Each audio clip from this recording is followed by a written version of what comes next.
Assalamualaikum warahmatullahi wabarakatuh. Kami dari kelompok 6 yang beranggotakan Anissa Puspitasari, Rizky Alfio Devi, dan saya sendiri Didi Setiadi. Untuk kelompok kami akan menjelaskan riset pemasaran teori dan penyusunan hipotesis.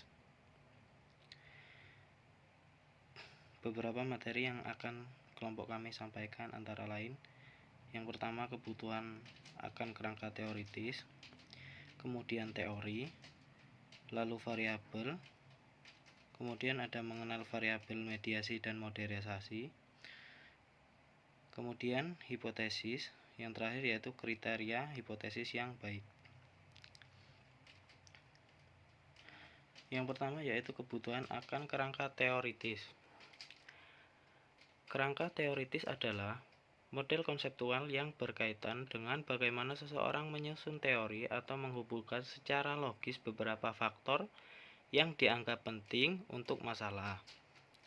Dari kerangka teoritis bisa disusun hipotesis yang dapat diuji untuk mengetahui apakah teori yang dirumuskan valid atau tidak. Kerangka teoritis sendiri merupakan fondasi di mana seluruh proyek penelitian didasarkan. Kerangka teoritis merupakan jaringan sosial yang disusun, dijelaskan, dan dielaborasi secara logis antar variabel yang dianggap relevan pada situasi masalah dan diidentifikasi melalui proses. Komponen kerangka teoritis adalah hal mendasar yang harus diperhatikan dalam kerangka teoritis. Variabel yang dianggap relevan untuk studi harus diidentifikasi dan dinamai dengan jelas dalam pembahasan. Pembahasan yang harus menyebutkan mengapa dua variabel berkaitan satu sama lain. Bila sifat dan arah hubungan dapat diteorikan berdasarkan temuan penelitian sebelumnya, maka harus ada indikasi dalam pembahasan mengenai apakah akan positif atau negatif. Harus ada juga penjelasan yang jelas mengenai mengapa kita memperkirakan hubungan tersebut berlaku. Suatu diagram skematis kerangka teoritis harus diberikan agar pembaca dapat melihat dengan mudah memahami hubungan yang diteorikan. Kemudian penyusunan kerangka teoritis. Yang pertama yaitu kita harus memperkenalkan definisi dari konsep atau variabel di dalam model. Kemudian mengembangkan model konseptual yang dapat mendeskripsikan teori. Kemudian yang terakhir menuju teori yang akan memberikan penjelasan tentang hubungan antar variabel model. Yang selanjutnya yaitu teori. Teori adalah kumpulan dari konsep, definisi, dan proporsi yang sistematis yang digunakan untuk menjelaskan dan memprediksi fenomena atau fakta.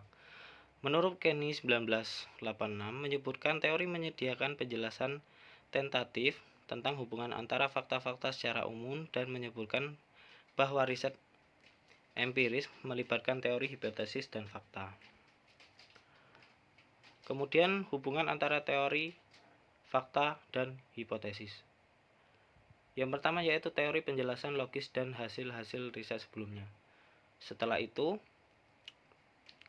hasil-hasil riset sebelumnya, menjelaskan dan memprediksi, kemudian mengidentifikasi fenomena apa yang terjadi, kemudian diuji dengan fakta atau hipotesis, barulah yang terakhir mengonfirmasi teori atau menemukan teori baru. Sekian dari saya, akan dilanjutkan oleh Mbak Alfio Devi. Assalamualaikum warahmatullahi wabarakatuh.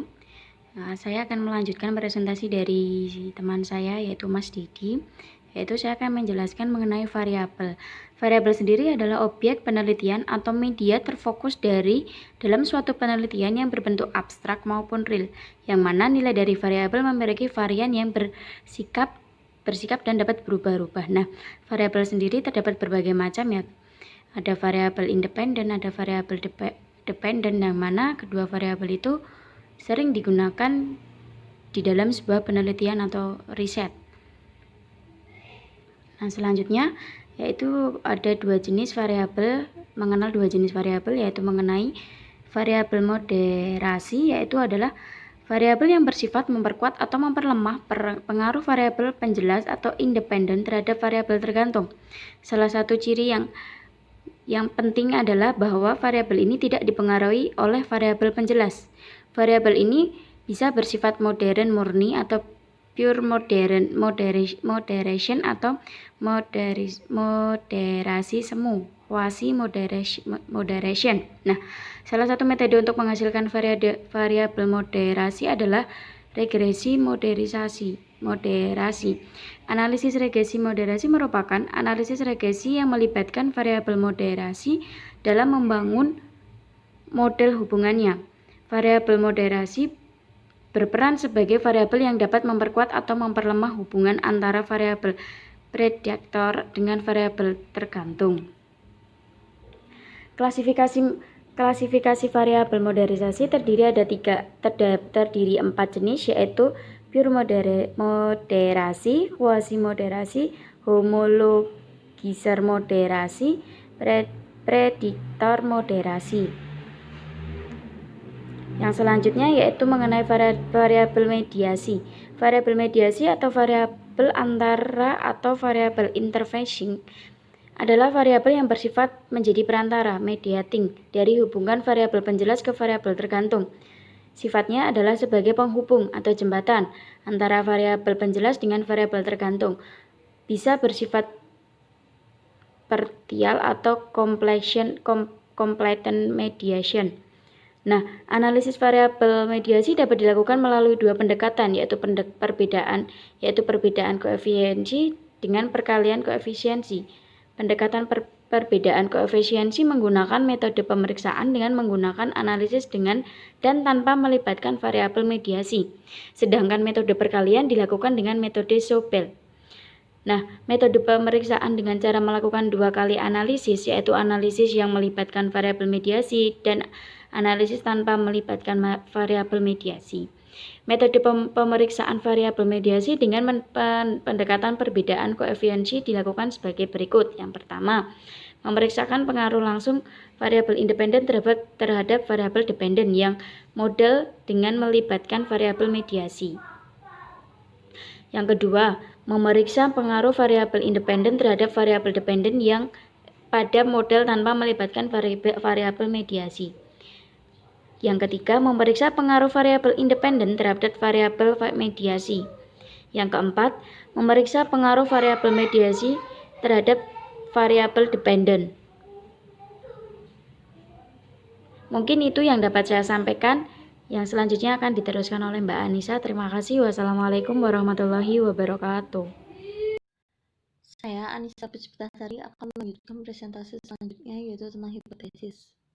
Menurut Gini Jr. 1986 menjelaskan mengenai perbedaan antara hipotesis dengan proposisi, yang mana hipotesis adalah prediksi tentang fenomena, sedangkan proposisi adalah pernyataan tentang konsep yang dapat dinilai besar atau tidak jika dihubungkan dengan fenomena. Hipotesis nol dan hipotesis alternatif. Hipotesis nol adalah dugaan yang menyatakan hubungan dua variabel adalah jelas dan tidak terdapat perbedaan di antaranya. Untuk hipotesis alternatif adalah hipotesis yang berlawanan dengan hipotesis nol, menunjukkan terdapat perbedaan antara dua variabel.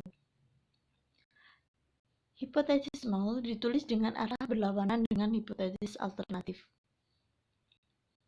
Hipotesis nol, A tidak lebih besar daripada B. Untuk hipotesis alternatif, A lebih besar daripada B. Klasifikasi hipotesis. Hipotesis deskriptif. Pernyataan tentang perbedaan sebuah variabel tunggal atau tidak lebih dari satu. Untuk hipotesis hubungan, pernyataannya tentang hubungan dua variabel, yaitu hipotesis penjelas dan hipotesis korelasi. Hipotesis korelasi adalah mengatakan dua variabel terjadi bersamaan tanpa diketahui mana yang mempengaruhi yang lainnya. Kriteria hipotesis yang baik. 1. dikembangkan dengan menggunakan teori yang sudah ada, penjelasannya logis, atau hasil-hasil penelitian sebelumnya. 2. Hipotesis menunjukkan maksud dengan jelas. 3. Hipotesis dapat diuji. Dan yang keempat adalah hipotesis ini lebih baik dari hipotesis kompetisinya. Sekian presentasi dari kelompok kami. Jika ada kurangnya kami mohon maaf. Wassalamualaikum warahmatullahi wabarakatuh.